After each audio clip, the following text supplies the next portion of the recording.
We're very focused at creating housing products or housing units that fit into infill environments. Just means tends to be more urban, tend to be smaller in nature, tend to try to exist within the existing housing system, and very focused in California. And, we're focused in California, maybe for very obvious reasons for those who really understand the California real estate market, but it's just insanely expensive here. It's very difficult to build. There's very few housing units being added relative to what the need is. Hi, this is Matt Slepin, and welcome to Leading Voices in Real Estate. Today's episode, recorded on July 16th, is a conversation with Mike McNamara, the co-founder and CEO of a startup ADU and small infill home builder, Samara. Samara was incubated within the venture arm of Airbnb. His co-founder is Joe Gebbia, one of the three co-founders of Airbnb. So this is Climate Month on Leading Voices. Now, for the past 4 or 5 years, we've dedicated both episodes of Leading Voices in August to talking about climate and carbon as it affects and is caused by our work in the built environment.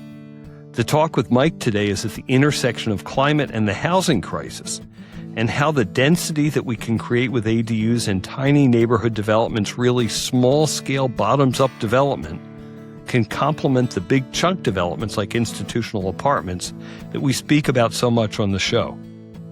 Prior to joining Samara, Mike was the CEO of Flex, one of the world's largest manufacturing outsourcers, so I was very interested to get his perspective on why get into housing and ADUs, but more importantly, the wisdom of his perspective from Flex on the business model to successfully factory produce housing.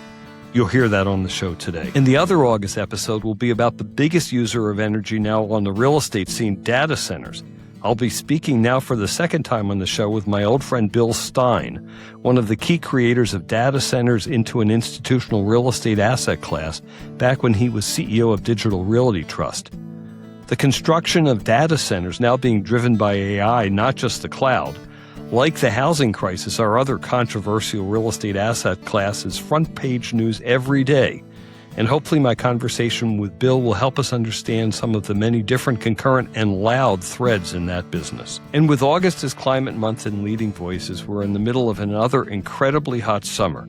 And this year with more tragic forest fires, especially in Europe. I'm reading a book called What We Can Know by Ian McEwan that takes place about 100 years into the future after a great global crisis caused largely by climate change. The book refers to our current period as the derangement, which is when everyone saw something coming at them, but were blind to it and unable or unwilling to act.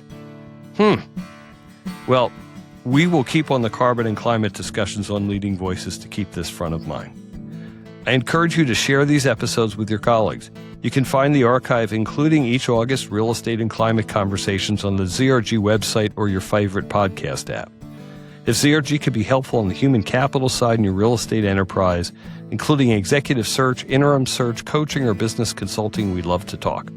Feel free to reach out to me at mslepin@zrgpartners.com. I hope that you enjoy this conversation with Mike McNamara. Mike McNamara, welcome to Leading Voices in Real Estate. I'm really excited to talk to you today.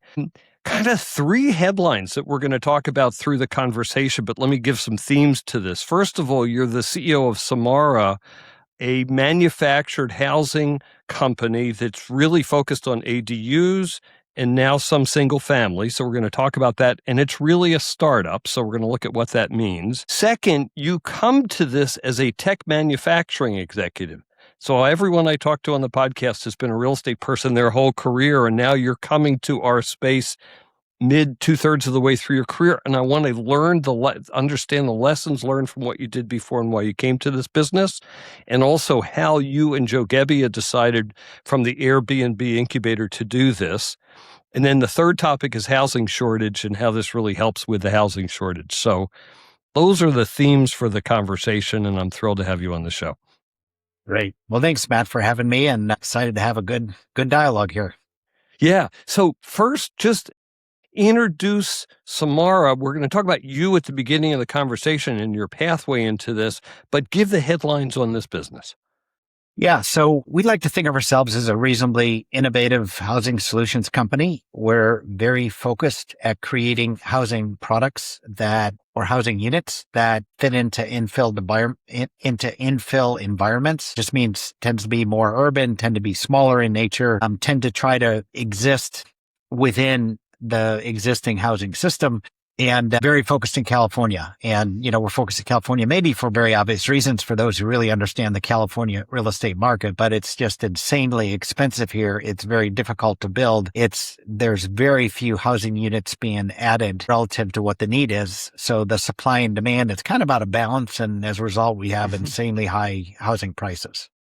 hmm And also in California, if you're building in a factory, you want to be near to the first factory because you can't really ship these across the country economically, I'm assuming. So location and proximity matters a lot. Yeah, that's right. I mean, you probably got a 500-mile radius at the most that you need your factory to where the end location is. Once you get past 500 miles, it gets really difficult to make the economics work. So you're kind of trading off the economies of scale. This kind of getting in the details right away, Matt, but you're trying to trade off the economies of scale of being able to build in a factory and all the benefits associated with building in a factory. Alternatively, you have cost of shipment. So you have to put those two together and make sure that you end up with good business outcomes. So, 500 miles is about the max. Yeah, that makes sense. And how much have you delivered to date, just to get a sense of where you are on your growth path? And is this still a startup? What's the track record been so far in deliveries? Yeah, it's hard to describe what a startup is. I think I'm going to call a startup anything that, is continuing to innovate, continuing to use startup capital to fund their business and moving towards a mature model of, free cash flow and, like a more traditional company. So we've been on the journey for a couple of years. And, last year, I think our announcement we made is we, booked 150 units in like 35 different municipalities within California. So it's a rapidly accelerating business. So we started in 2022. We didn't have any business. 2023, I think we did 4 units, and then 25, maybe 50. And then last year, 150. And I would expect this year we're probably going to book, well north of 200 units. Okay. So from the standpoint of folks we talked to on the show, still a small business, but you could have major impact growing. Do the factories allow you to, or the factory allows you to do 1,000 units a year at its current size and scale? Like, what's the business plan call for when you get to a stable or to the break even place, if that's the right Yeah. word? Well, when you have factories, you size factories to the demand.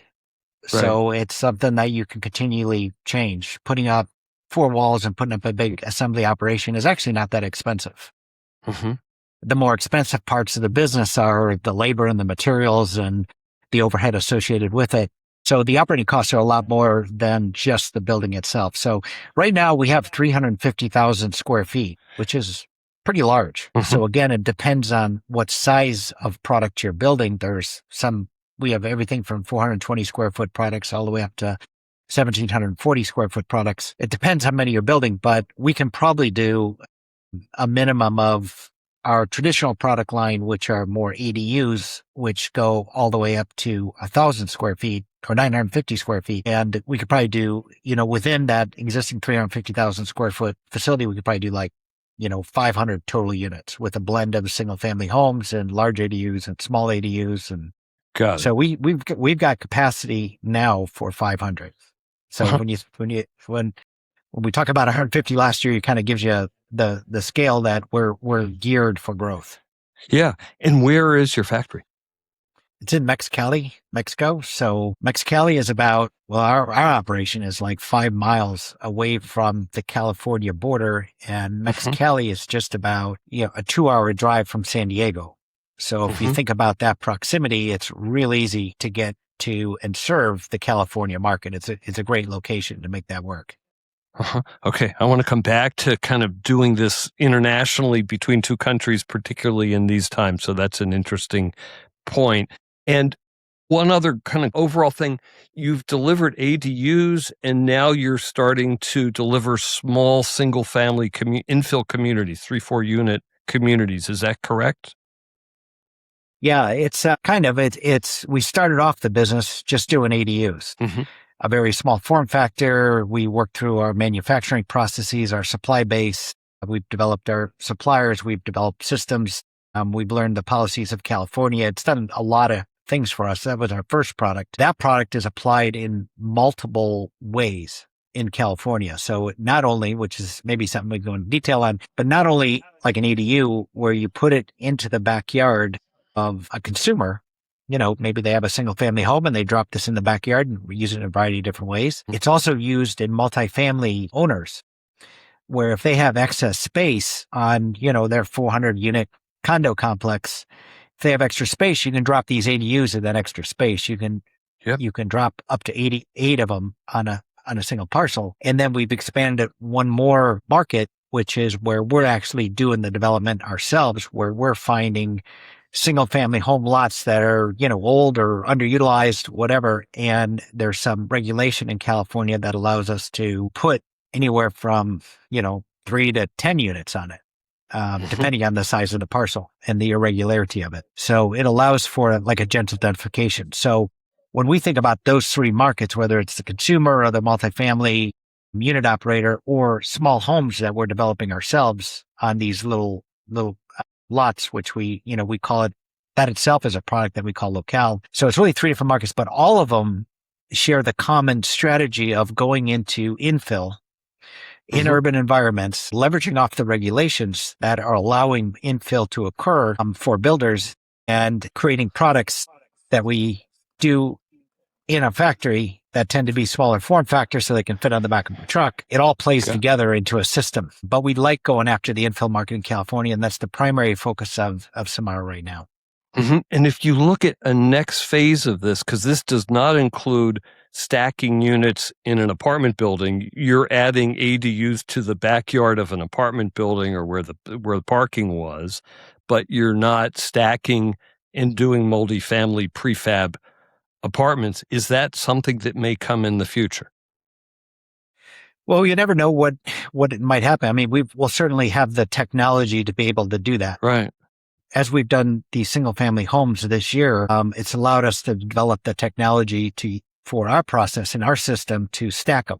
And now we can stack modules. So an ADU is a single level module, and it's anywhere from 1 to 3 units that we stitch together. When we did the single family home, now we're stitching together 5 units. So we've kind of developed the technology now that we can actually do stacked units. So could we go into multifamily and apartment buildings and condos and those kind of things? The answer is yes. Now, will we? That's a different question.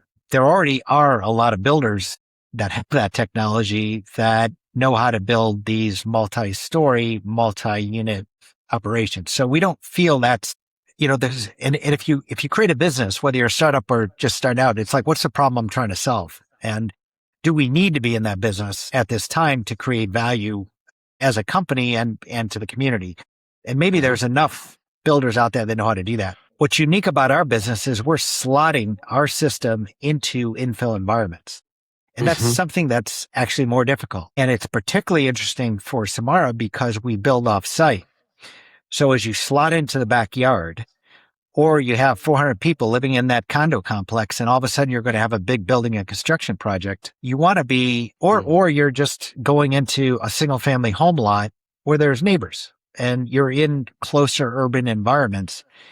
The fact that we're a modular builder and all the building's done off site, you can get, you're not so invasive to the community. You get projects done much, much quicker. It's much less noise. It takes a lot less time. It's not disruptive to the single family home owner. It's not disruptive to the neighbors around the single family homeowner. It's not as disruptive to the 400 unit apartment complex, and same thing with the single family home. So we're trying to weave a value creation company that's actually going into these communities and being value added. So it's not only just adding more housing units, adding the housing units that people actually want, but you're actually doing it in a way that it's as gentle impact to the community and the neighbors as you possibly can.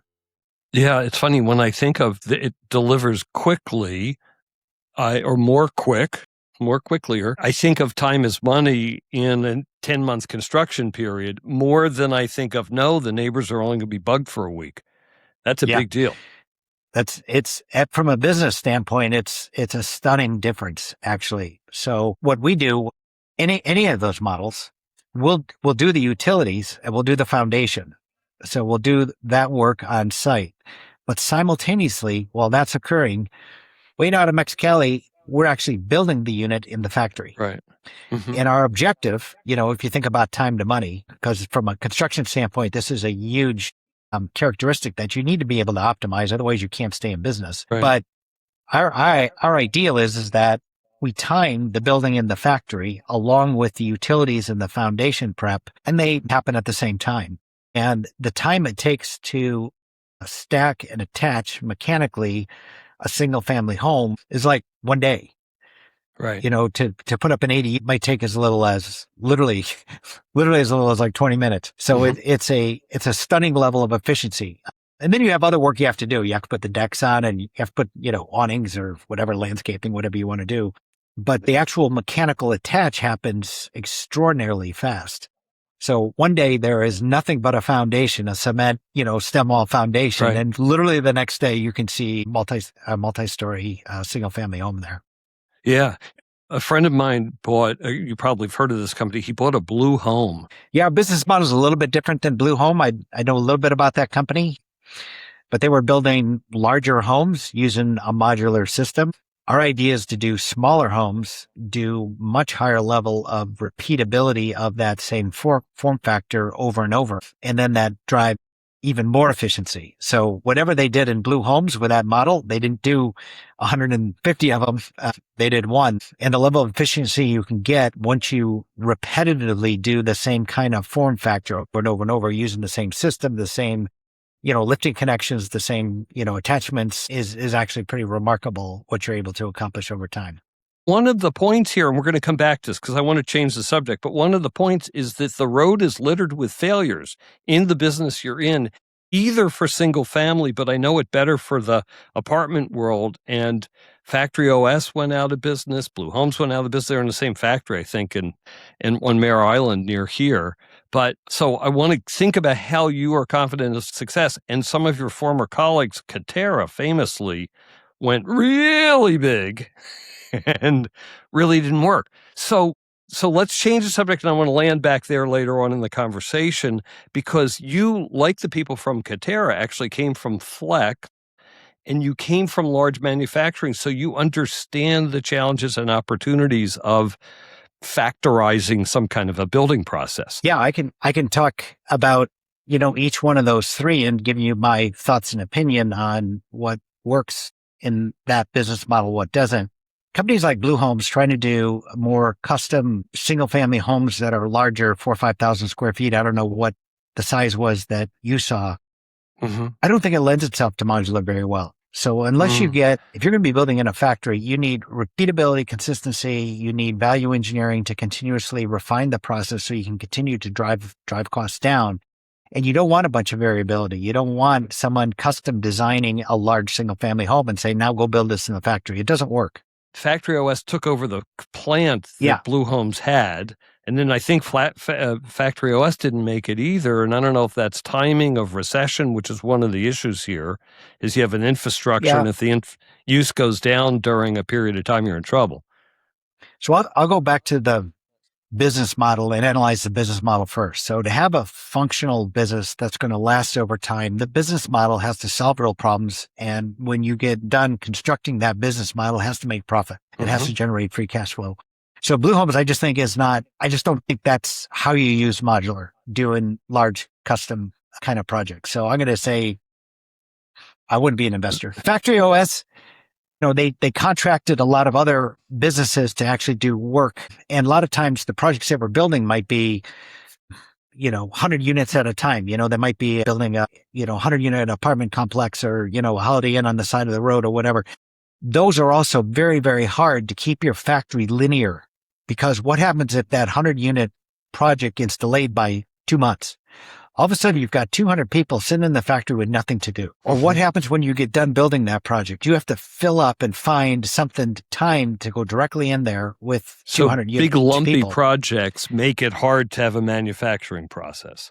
Big lumpy projects where the demand came from outside companies. So you couldn't actually control the demand patterns at all, and big lumpy projects. So I think also factories, you have to find a way to load factories linearly in order to get them to produce effectively over time, because you're setting up a whole bunch of fixed costs. You have a whole team of people. They're not contractors. They're your own team. They're not like building a construction company that picks up electrical contractors or framing contractors or foundation subs or, plumbers that they float up and down. In a factory, you have to keep a relatively linear production. So the demand patterns coming into the factory have to be more predictable and be more distributed so that you can get more linearity. And I can come back to that. And, Katera was a completely different model. They just went so fast. They were chasing condos in Saudi Arabia at the same time they were chasing, hospitals in India. I mean, it was just such a big vision and such an aggressive approach. They were reinventing technologies. They were buying companies. They were immediately went multinational, and a lot of the stability and the know-how to how do you actually build these things? They did that kind of as they went. So they didn't do it first and then rapidly expand. They kind of rapidly expanded and then went back and tried to put together the system. So really, really, really, really tough model. So again, very, very different approach that it didn't make it also. So I think on all three of those, unless you have the right business model, it's not going to work. And I'll give you an example with Samara, our three markets that I just described, where you have kind of randomized demand coming from a single family homeowner ordering one unit at a time, where everything's on a different time scale, and ordering 8 units, again, very small, but the same form factor from multifamily apartment owners. You again have they order in lumps of 8. 8's a really nice number to work around. It doesn't overwhelm the factory, but it's got enough juice to keep it full. And then you have that third demand pattern, which is the single family homes where we're the developer. So we can control how many lots we build and the rate at which we need to monetize those by getting time to cash. So we can moderate that to make sure our factory is loaded. So between all three of those different demand patterns, one from a random consumer capital, where the capital comes from random consumer, one from the multifamily operator, which is really a fixed asset, a large finance company usually, and our own developments, we can more effectively linearize demand with that creates a more linearized factory. And when we design the products for each of those different units, we're trying to leverage the exact same supply base. We're trying to use the exact same factory. So we're getting the synergies across all three of those different demands. Right. But we're getting the inbound. We can more effectively produce linearity in the factory. So to me, that creates a real business model that you can actually count on. Right. Well, it's also, I'm thinking my Tesla. There's only like 3 models. There's really only one color. Everyone drives white. I'm sick of my white. I wish I'd gotten a blue car, but then inside it's the same car. They're all the same. And so you have consistency in those 3 product types. I don't know how much you have to vary, and maybe a little bit of the fenestration outside if it's the single family home versus the backyard, but it's the same unit, I assume. Yeah, we're using the same drywall, class 1, 5/8 inch drywall, using the same steel structure. We're using the same insulation. We're using the same exterior cladding. We're using the same roofing materials. The cabinet shop itself is our own. It's actually in Mexico. So we build cabinets that leverage all of the investments in the cabinet shop to build our own cabinets across the board. So exactly, great analogy. Right. And then also, and I want to talk about you, so we're going to change the subject in a second. But if I'm thinking of the housing crisis in California, the replicable, it's shocking how many backyards there are that can use a housing unit, or how many lots can use 3 units throughout the state. And if you add all of them up, it may be this, I'm going to make this up, it may be the same demand curve, the same demand opportunity or production opportunity as all the apartments you could build in that period of time. Yeah, they're all different, but if you take ADUs, between 2016, where California started passing all kinds of pro regulation to allow ADUs, there was about 2,000 building permits going in for ADUs a year in 2016. You fast forward that to 24, 25, it's more like 25,000 permits per year. And the total amount of permits per year in California range somewhere between, like 110, 120,000 per year, maybe 100,000 a year. 25,000 is a huge impact. That's a big mark. It's a big market. So then you start stacking in the other regulations that they passed to allow infill. So now they allow multifamily operators to go put these in. That's also a big number. I don't know how big that can be, but there's hundreds of thousands of multi-unit apartment or condo, whatever you want to call it, in California. And then there's the single family homes. I mean, how many single family home lots are now 80, 90 years old? They tend to be closer to the city centers. Often they have larger yards. It's a great place to then take one housing unit out that needs to be upgraded anyways and put in 4 or 6 or 8 that are brand new, energy efficient. It's got all the features that you want out of current ways of living, and it's purely additive. And Absolutely. What's happened with that regulation, with that regulation is before, if it was an older unit that needed to come out, say it's 80 years old, it typically turned into like a little McMansion. Because in California, the cost of land is so high, you actually want to put as much house in there as you possibly can is the best economic strategy. So you take one kind of smaller unit out because it was built 60 or 80 years ago, you put a 3,500, 4,500 square foot house in, you take it off the market for 2 years because there's no particular regulations that make it go fast. So you still have the challenge with California regulations. And, 2 years later, after taking it off the market, one unit comes back online. And by the way, it now costs $6 million on the peninsula, in Silicon Valley. So you didn't really solve any problems. You actually exacerbated the problem. Yeah. And from a NIMBY standpoint, do the NIMBYs, are they less upset by an ADU going in across the street than they would be by a 20-unit apartment building? Or are they less upset by those 4 units replacing the 1 unit? Or does that bug them too? I think the ADUs don't bug them at all. We actually did a survey. We were surprised at the results. I think it was 87% supported it. Not even were just okay with it, but actually supported ADUs going in. And, you can tell by the numbers from, 25,000 from 2,000 to 25,000, it's exceptionally popular. How about that people like it. How about that 4-unit replacing a 1 unit? Do people get pissed off about that, or is that also moderate? This is a new law. I don't know how many units have actually gone in. Maybe none. This is on the back of a regulation called 1123. We believe we were the first applicant for 1123 in 4 different counties in the state here, in San Mateo County, in Santa Clara County, in LA County, and in Sonoma County. And so we're like kind of the first ones in. We track policy a lot. We've got a lot of Airbnb roots. We know policy matters. We know understanding the state and regulations matter. And we're one of the first. So the consumers haven't seen a lot of it, but NIMBYs are NIMBYs. NIMBYs were NIMBYs before 1123 was passed just last year. People don't want the 30, by the way, when there's a 1,400 square foot home there that's 80 years old and it turns into this 3,500 or 4,500 square foot 2-story home that goes in next, they don't like that either. No. So people don't like it. I think they like ADUs because I think they all want one. It's true. Although I think I'm a little NIMBY myself to some degree. We have a big project in Sonoma where I live that is about to happen. But my NIMBYness is I don't want a bunch of crap built in my neighborhood. I don't want 800 units of crap. If it's 800 units of wonderful, and I could define wonderful pretty well, then that doesn't mean high end. It just means thoughtful.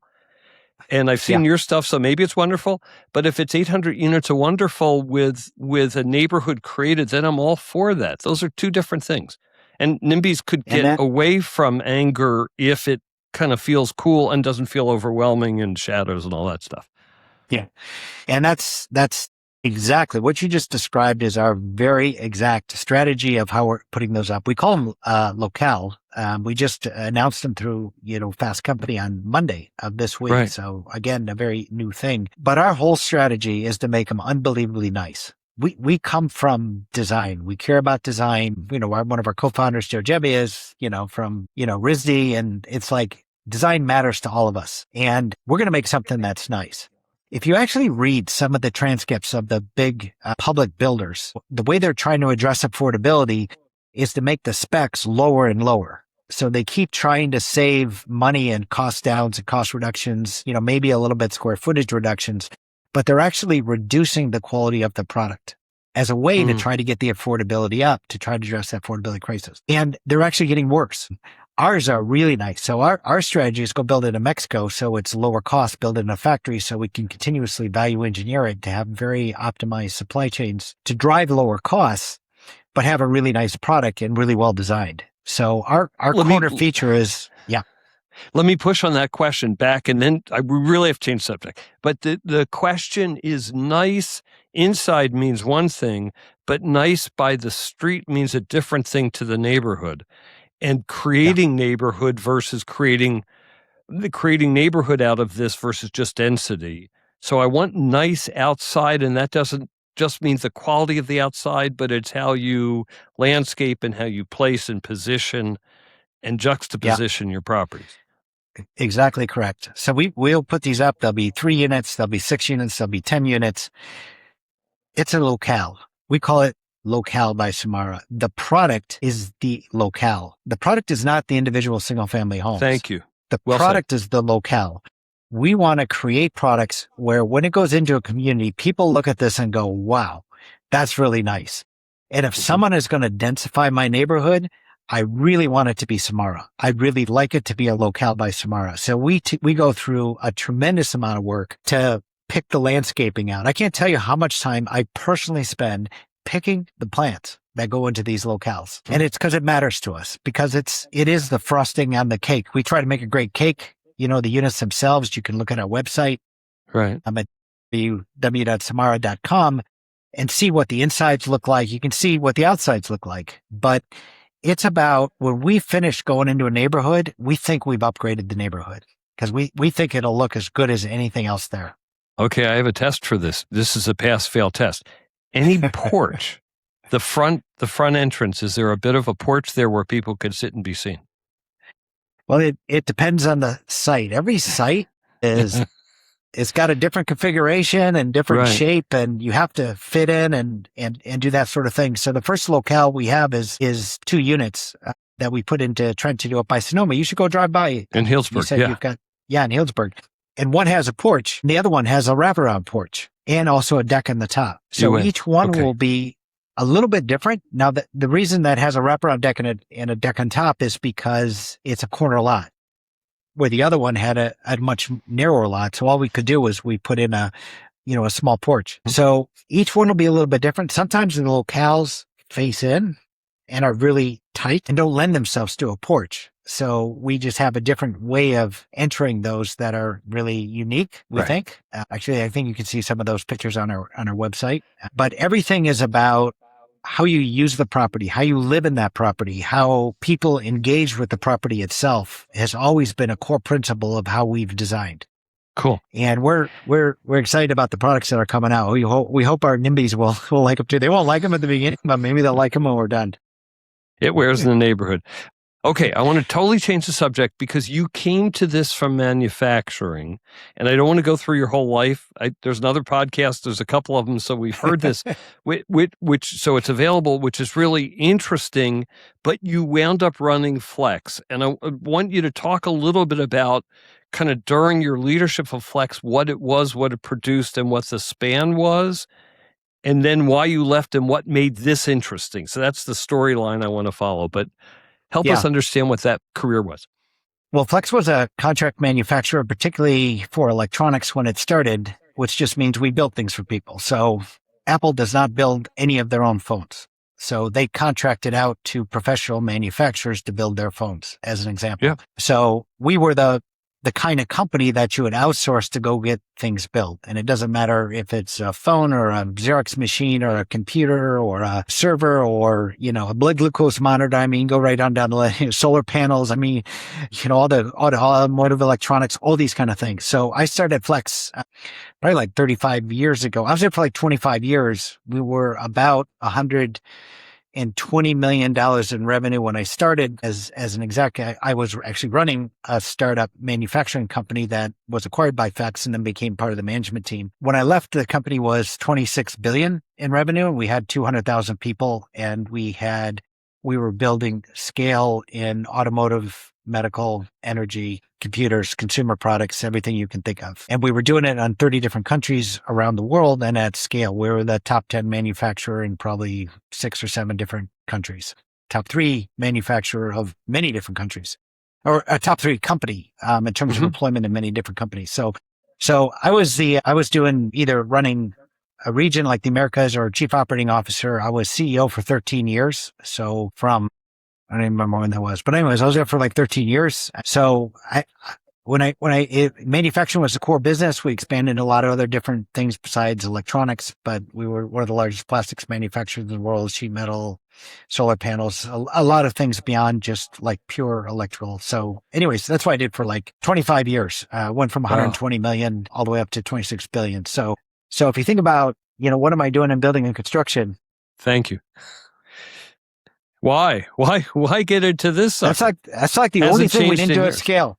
So when I left Flex, I'm like doing, billions of dollars in medical devices and the 4th largest solar manufacturer in the world and billions of dollars in everything you can think of. And the only thing we didn't do billions of dollars in is building and construction. And I'm like, wow, I'd really like to take a shot at how we can use some of the technologies that we have and manufacturing that you can apply across to the building and construction industry. But most importantly, what I brought from Flex is not manufacturing expertise, because manufacturing is one part of it, because you have to finance these projects. You have to imagine them, you have to design them, you have to architect them, you have to engineer them, you have to build them then in manufacturing, you have to install them, and you have to get them sold. So there's a lot of elements in the building and construction chain, which is far beyond manufacturing. So if I think about what I did most and learn at Flex, it's like, how do you scale companies? How do you find the value that allows you to create a new business? Like, what's the problem you're trying to solve in business? How do I solve it? And then when I solve it, am I going to make money? That's kind of the prime thing that I bring from a Flex, which is a massive growth and a real understanding about how to run and scale businesses. But simultaneously, my expertise is manufacturing, and love the idea of trying to find ways to eliminate waste, to improve productivity, to improve the supply chain, to drive value engineering improvements on a continuous basis. Right. So finding the intersection of the business model that actually works in manufacturing, because not every product that you build makes any sense to go do manufacturing. You should build it just like we do today with a traditional building and construction approach. You have to find the intersection of your capabilities, where you're willing to do the capital investment to put up the capability to do it, what the resulting business opportunity is, whether you can get growth, whether you can get gross margin, whether you can generate free cash flow, and make a decision part by part. So what year did you leave there? And first of all, I'll ask 3 questions, but what year did you leave there, just to put this in space and time? Yeah, so I left there 2018. Okay. And then, funny enough, I ended up in Samara's consulting. So I was working with some of the different VCs. I was general partner at one of the VC firms, and I'm still on a couple of public boards, board of directors. And I was looking to do, kind of part-time jobs. I was done with the great big hard full-size job. And I was looking at a bunch of things, and I ran across Airbnb, and, some of the venture capitalists actually was in Andreessen Horowitz. People called me up and said, why don't you go over and help Airbnb? They're looking at doing some hardware projects, and maybe you could take a look. And it ultimately ended up being that Airbnb was playing around with ADUs. So I went over there on a consulting thing, and then ended up meeting Joe Gebbia, who we worked together then to run Samara. Joe Gebbia is the founder of one of the 3 founders of Airbnb. And I went working with him to develop the idea of ADUs and a couple other products that were really pretty cool.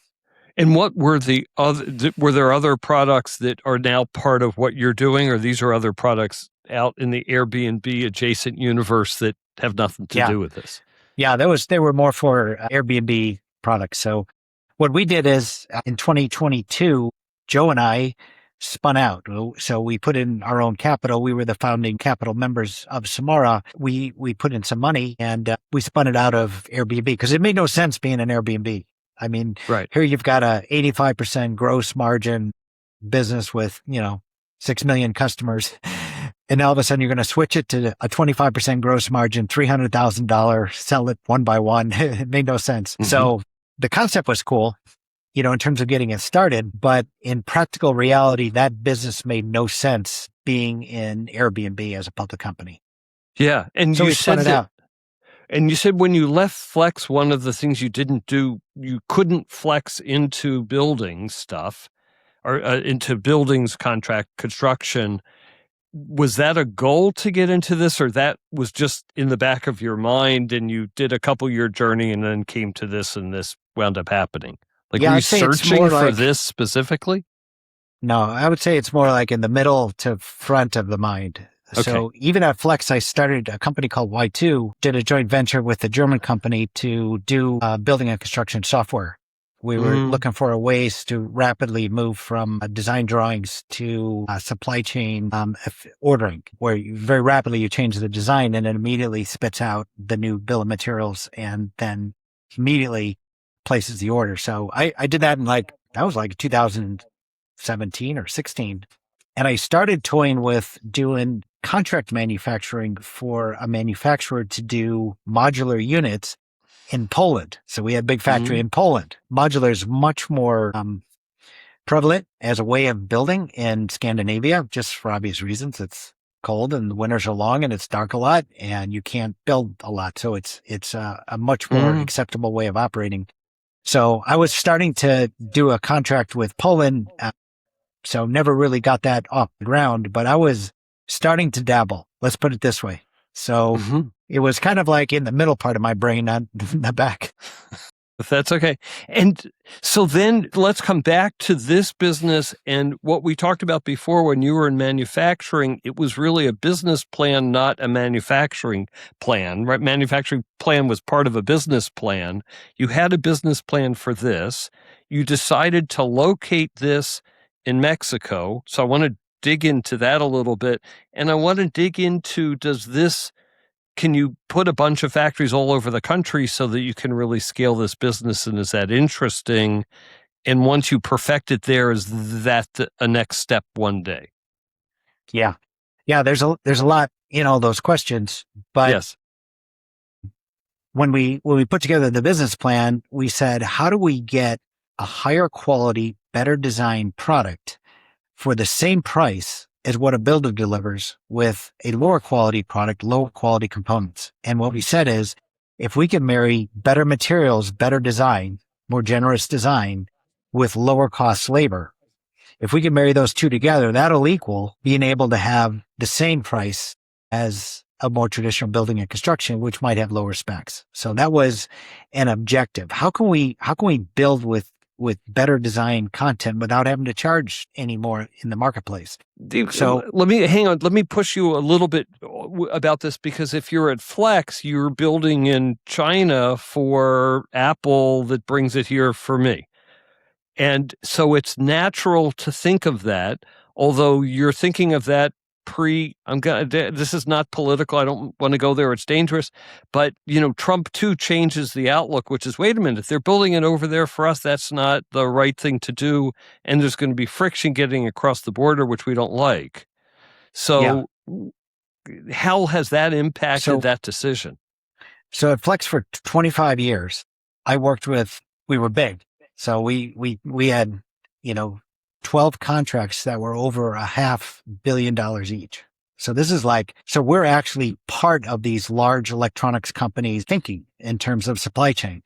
Right. So I just spent 25 years going, okay, we got 30 different countries. We got all that sometimes we put up capacity when we don't have it. We started with 2 countries and we ended up at 30. We would decide, okay, half the supply chain should go to China. The other half should go to Mexico. Or that's diversification. For the next year and a half, well, it's diversification, but it's also optimization of your cost structure and your supply delivery process. We might have another product that we're worried about the IP. It's we want this to be super secret. So we're going to build this in the United States for the first year and a half. And when the next,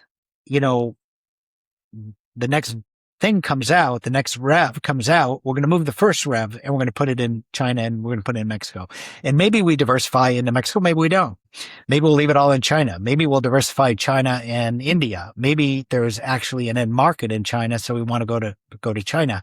So for 25 years, I spent time working with customers to figure out what's the best distribution depending on the product that you're building and depending on the actual components used in that. When I left Flex had 40,000 people in Mexico. We were in like 8 different locations.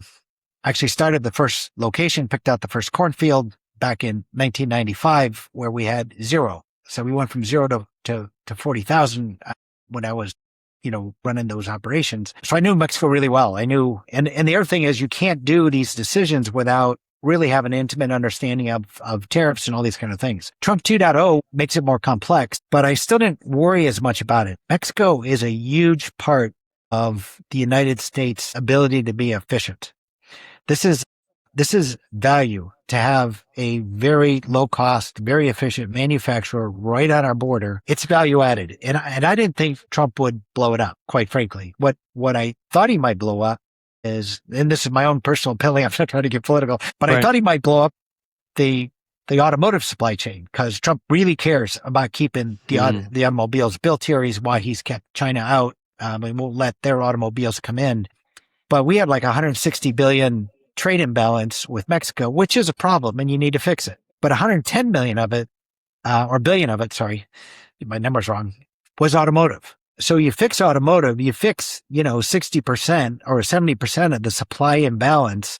And it's kind of Trump's favorite thing he wants to permit. So I didn't think he would mess with us that much. We're not taking jobs away really much from people. We're providing low cost housing. It's right across the border. 70% of all the products, of all the components we use are actually from the United States. So we're not negatively impacting that channel. So it's had almost no impact on us going to Trump 2.0. And that's just one of the calculus you have to do. But if you understand how business works and the trade imbalances and how people make decisions, because when you make a decision on a supply chain, it's kind of a long-term decision. You need to live with it for 10 years minimum. So I just saw, I had very intimate knowledge with Mexico, with the productivity in Mexico, the locations, how work gets back and forth across the border. And I was very comfortable saying this is the right play for us. If we were to go into California and do the manufacturing, it would cost us much, much more. And if all the labor and all that components cost us much more, our cabinet shop is in Mexico at a very low cost operation. If we instead were doing it in California along with the rest of the labor, I'm not sure we could have had the thesis of higher cost materials, better design, lower cost labor makes a competitive product. I think we would have had higher cost labor, you'd be on the back in California of more regulations in terms of running factories and managing people. I think it would push the price up and it might push us to the point that we're actually not competitive and therefore can't run a profitable business. So to me, designing these businesses, you have to put all this into a bundle.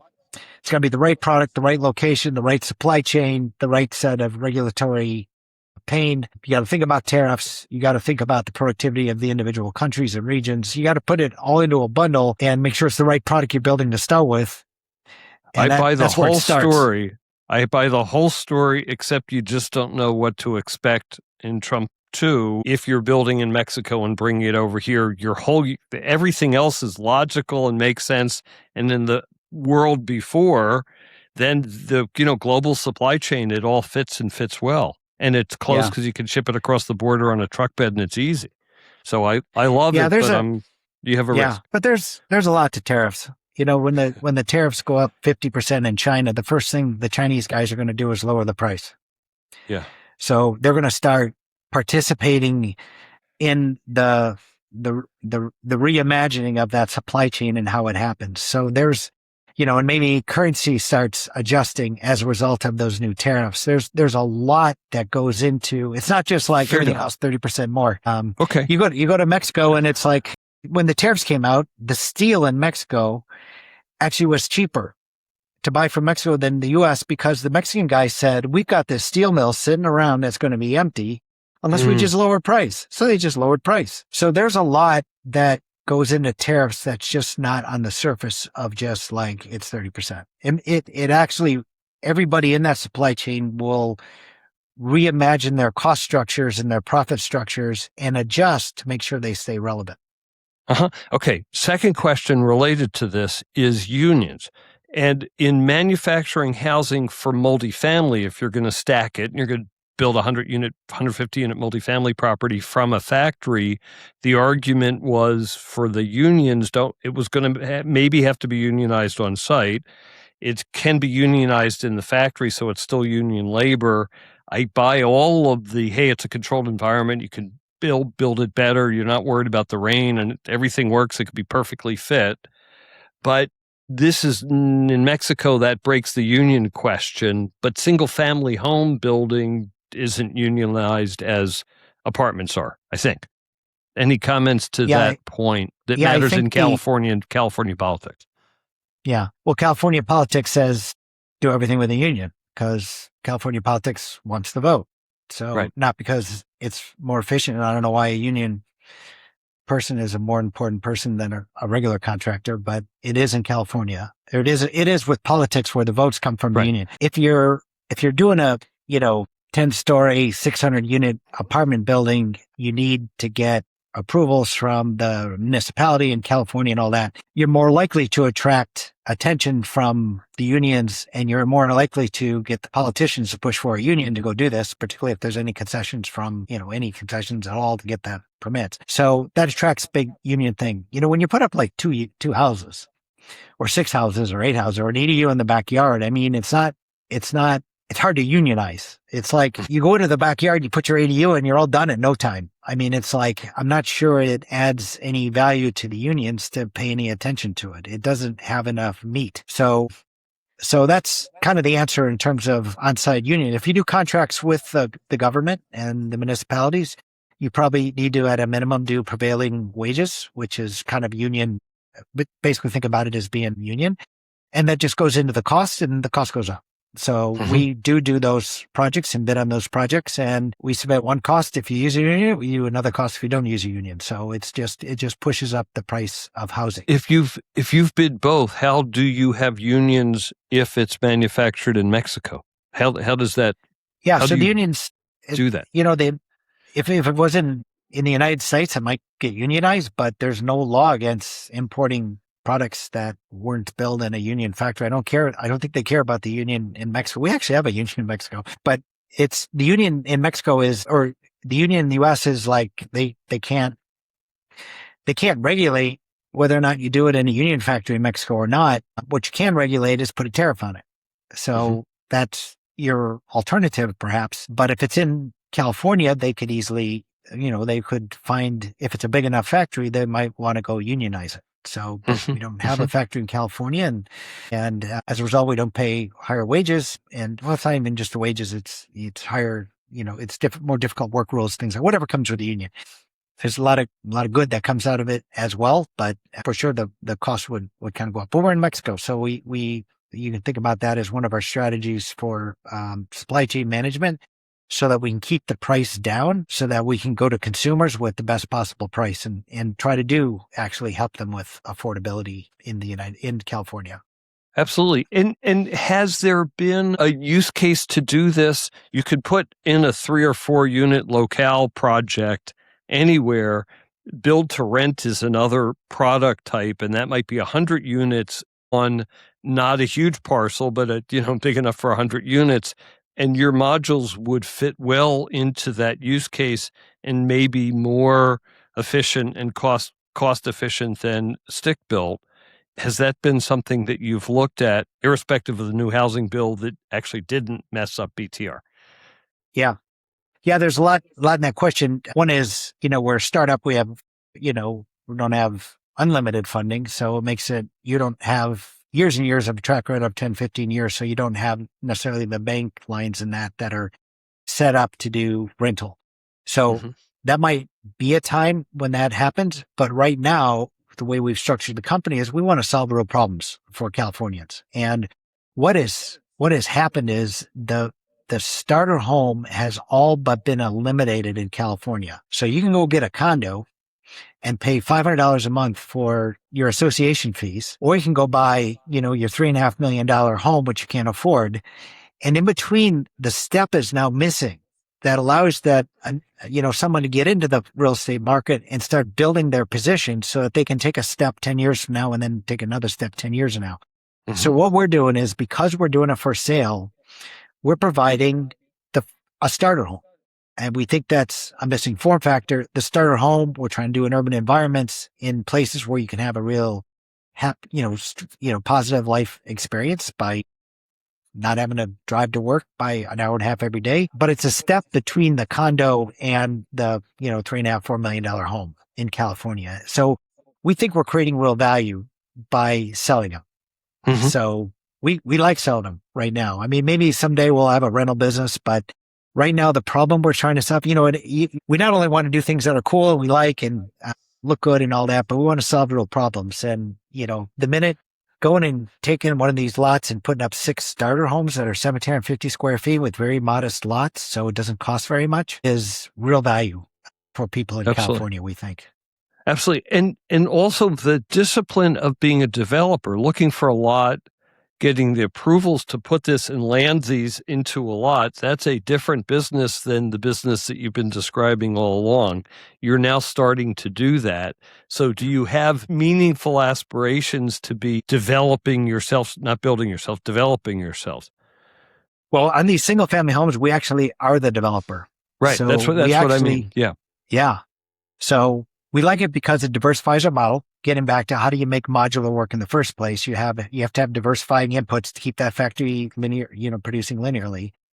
We do have to get it entitled. We have to buy the land. We have to fund it. We have to entitle it. Then we get it permitted, and then we have to go start the building. We have to build something people actually want, which are these starter homes in cool locations that are built in a locale. So that is, exactly what we're trying to do. And, we think that adds a lot of value, and simultaneously from a business standpoint. So we think we're meeting our mandate of providing a beautiful product in a cool location and solving real problems for the people in the middle that have an opportunity to step up and don't have to live in a condo with $6 a month association fees and the dog barking next door and sharing lots and not having windows on all sides and all kinds of things. And having your own place for a barbecue. I mean, there's a million different things. Another question, we're going to start to wrap up. Of the ADUs that you have delivered, do you know how many are being used for extra space within someone's home and how much is being used to either rent it to someone or have their in-laws there, but for housing? Yeah. Yeah, I think we're probably around 60%. You have some regional differences. LA's a little bit different than Northern California. Northern California has different demographics than Southern California. So it tends to change how people use their site, and the cost structure in Northern California and the amount of income, disposable income in Northern California is completely different than Southern California. So it's almost like California is like 2 different spots. But in Northern California, we're probably seeing at least 70% of these units are multi-generational living. And I think that's on the back of the demographics, but it's also, the average home in San Jose is like 1.6 million now. The average home in LA is like 900. It's a substantial difference. So people squeezing more into the land they have, particularly in Northern California, is really important. We tend to see more rentals in Southern California. So it almost seems like they're more hustling to make up the income. It seems like there is more income in Northern California, but I think more than anything else, it's multi-generational living. And I think our product helps push that narrative, to tell you the truth, because our products are nicer. People want to put grandma back there, or, we get it'd be amazing how many people just say, I'm going to move back there and I'm giving my kids and my grandkids the front house. And then, it's a great for them because they kind of lock in their spot for, as they age, and, built-in babysitter, all that stuff for the kids. And so we might tend a little more towards multifamily living just because we have a much nicer unit. That makes sense. And where, I asked this before, but I'll ask it again. If you take the use case and everything you've learned here, we have a couple more years of learning, But are there other locations in the country that are particularly appropriate for everything we've talked about? Well, if you think about the premise of the company, it's kind of going to be the long answer to your question, though I know we're running out of time, but, we're trying to solve a real problem too. It's not just you just put up a building and have one more builder. There's no point in starting a building to do that. We do think we're offering a unique product, a unique thing, and it's kind of uniquely California. I mean, it's so expensive here that people need ADUs almost to live. People need starter homes because nobody will build them because the land costs so much money that every builder is going to try to build something as big as they possibly can on it. So we just view the need. And you've also got regulations in California. So the regulations that enable an ADU, that enable you to put up multiple units on a single family home lot is uniquely California as well. There's a lot of ADU laws that have subsequently been passed in many other states, but the problem is here in California. So I think, and we got a long way to go in California. We're short, 100,000 units just in Silicon Valley, the experts would say, in terms of what the gap is. We've got a lot of work to do right here. So with regulation as our tailwind, with a real use case being it's just so expensive here, I think we'll probably stay in California for a while. All these problems of how do we do urban densification, allowing ADUs in the backyard, because they're really value added. You put grandma back there and stuff, or you go back there. I mean, it's like real value added in terms of how you live life. Mm-hmm. And it's really optimizing the real estate you've already bought. I mean, there's really a lot of reasons why people in every state would want it. But the driving demand and the regulatory tailwind is all here in California. So I think for now, we'll just say pretty anchored in California. But over time, we could easily expand elsewhere. We'll let the regulations kind of play out over time and let the house prices rise in other places besides California. And we'll see how our business model plays out. Yeah, my favorite quote from the Abundance book by Ezra Klein is that it costs 3 times as much to build a single-family home or a single-family unit or a multifamily unit in California as it does in Texas. But if you want it to be subsidized housing, which we haven't talked about, then that's like 5 or 6 times, like double the badness. So the need here is deep, and you will have a full business dealing with that. And the amount of growth you can have off of your hundreds of units can be tremendous. Yeah. I'll give you a good stat. Maybe leave you with a good stat. Same as you're familiar with California, Santa Clara County. Santa Clara County, which is like half the Silicon Valley Peninsula on down, is 1.9 million people.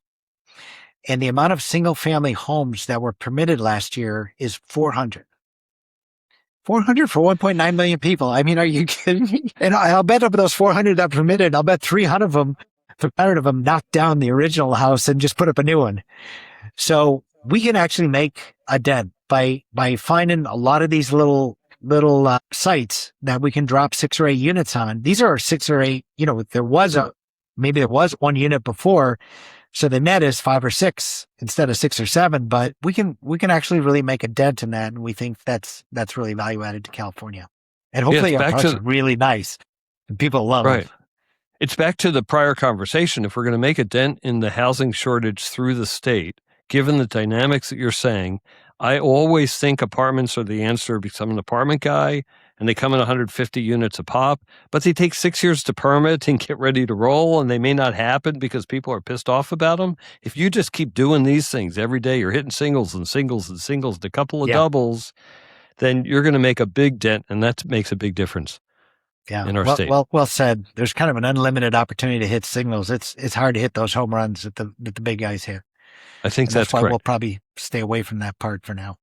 Fair deal. Okay, the last question on Leading Voices is always your advice for a young person getting into the real estate business. In California? Yeah, sure. I mean, it might be a different answer. Look, more wealth has been created in real estate than anything else. If you go back the last 100 years, maybe that's going to change now with AI. From a tech guy, I'm surprised within 3 years. Within 3 years, it might overwhelm it. But that's why I was asking if it's in California or not. You kind of got to get into the game. So, trying to understand it, boy, it's a tough business. It's just hard. And I'm not sure the best way for a young person to get into it. And I wish I knew a good answer for that. I think California is very, very difficult to get into because, I'd love to find someone who gets some knowledge and then goes off on their own and starts unit by unit, starts building their portfolio. That to me is the most valuable part of it, but you have to have a little bit of know-how, 3-5 years of working for a builder or a construction company that actually is building units that you learn. And then it'd be great for you to just start building that portfolio one by one.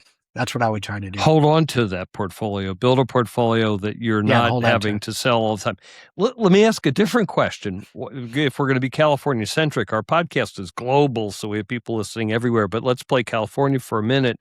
And what you said, if a California young person wants to get into the tech business, they want to go chase AI. That's what they want to do. They don't want to get into real estate. So how do I get people who want to go into the business you were part of into the business that you're now part of? And what's the argument non-tech into this? Well, the argument for tech is building your career and chasing what is going to create value for the world over the next 10 years is smart. So you have to want to do that kind of things, sit at a computer and, be part of the tech community. But that's not a bad aspiration. So playing the current trend of the world that's going to have 10 years to play out is good. So I wouldn't push someone away from tech in any way. Real estate's more of a long game. So it takes time and it's more like compounding. It's like you got to get in and you start building, income, and the income goes up 3 or 4% a year, on the back of inflation, and you have depreciate. The one thing you do have with building and construction is you have really good tax benefits. So you can start depreciating your, all that kind of stuff, but it's kind of playing the long game. But, when you can control your long game and you're patient, you can have a really good outcome, particularly in the outer years, where who knows where AI goes in 5 years. You might have to, if you go to tech, you have to reinvent yourself every 5 years is how I think about it. Whatever the next trend is, where real estate's playing the long game. And I think about it more like the compound interest game. Fair deal. We use those words all the time in terms of it. The advice I give as a recruiter to people is it's a long game, having relationships for the long game, learning for the long game, sticking with it for the long game, and learning your craft. Yeah. So yeah, you're the better one to answer that question than me. That's for sure with your background. So but that's it. Real estate's the long game, and tech, you're chasing the shiny object. Fair deal. Let's leave it at that. Mike, thank you very much for being on the show. This was a great conversation. I look forward to hearing about the progress of your company. We should do this again in 3 years, and let's report on what you've done. All right. Sounds good. Thank you very much for having us, and enjoyed the conversation. It was super fun. I hope that you enjoyed today's episode. Please remember, if you're enjoying Leading Voices, to share an episode with a friend or get them to subscribe. If they're podcast wary and not sure how to find and subscribe on their phone, go ahead and take their phone in your hand and subscribe for them. And add another few of your favorite podcasts to their list to get them started. They'll thank you for it. You can also find episodes of the show on our website, which you can find at zrgpartners.com/leadingvoices. And if you have comments or discussion about this episode or Leading Voices in general, or if you're seeking help in real estate human capital solutions, recruiting or consulting especially, please contact me at mslepin@zrgpartners.com. Thanks for being a listener to Leading Voices.